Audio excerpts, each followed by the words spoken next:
Éco-rubrique. L'économie africaine en 5 minutes. Amis africains, bonjour. Après avoir parlé la dernière fois du sommet de Paris relatif au financement et au pacte financier, on avait terminé sur cette question de développement. Un développement qui nécessite des moyens financiers importants.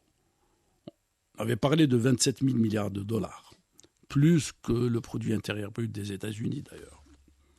Ce montant colossal n'est pas suffisant à lui seul pour produire du développement. Le développement est le produit de l'investissement.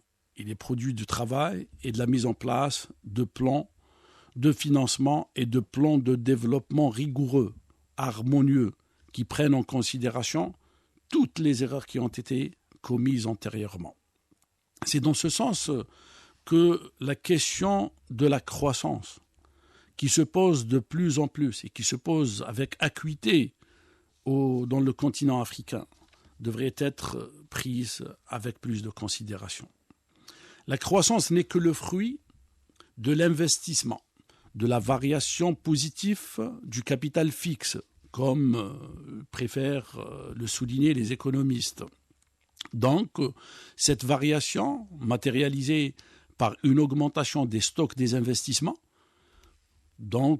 qui nécessite un appel de plus en plus accru à la mobilisation des capitaux, qu'ils soient intérieurs ou extérieurs, passerait par des politiques judicieuses, une meilleure gouvernance et une meilleure affectation de ses ressources. Jusque-là, l'Afrique s'est distinguée par des politiques peu harmonieuses, souvent déconnectées des marchés, ce qui lui a coûté des dépenses assez importantes, mais des résultats faibles. Entre ceci et ce qui est exigé dans l'avenir, l'amélioration de la gouvernance est indispensable. Capter des ressources qui ont de l'expérience, qui ont de l'excellence, des ressources africaines bien sûr, et qui, pour un bon nombre d'eux, ont été derrière la mise en place de politiques de développement en Amérique latine, des politiques qui ont eu comme résultat des taux de croissance très favorables, notant le cas du Brésil ou du Venezuela.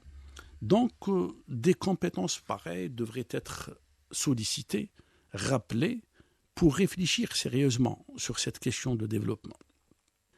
La stabilité est un autre facteur indispensable qui, rajouté à la justesse des politiques, permettrait, dans la durée, de faire disposer des pays africains de cet atout favorable pour la création de meilleures conditions de captation de l'investissement, qu'il soit africain ou étranger.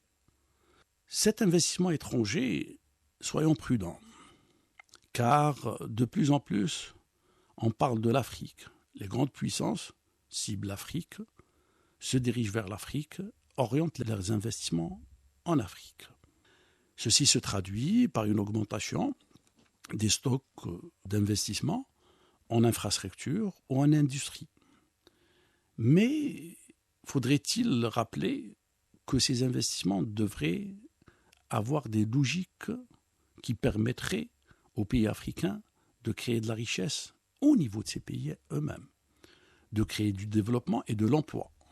Car entre grandes puissances, c'est les logiques de calcul de l'optimisation des gains qui est passée en premier lieu. Ne soyons pas trop rêveurs et trop naïfs, comme cela a été le cas pendant plus de 5 décennies.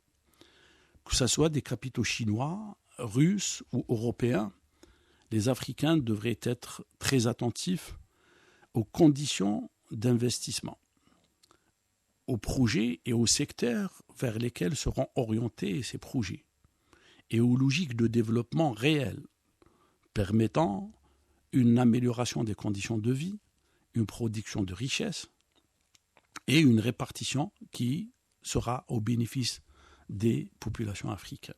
Rien que comme cela, qu'on pourrait parler de développement et d'investissement étrangers à l'intérêt des pays africains.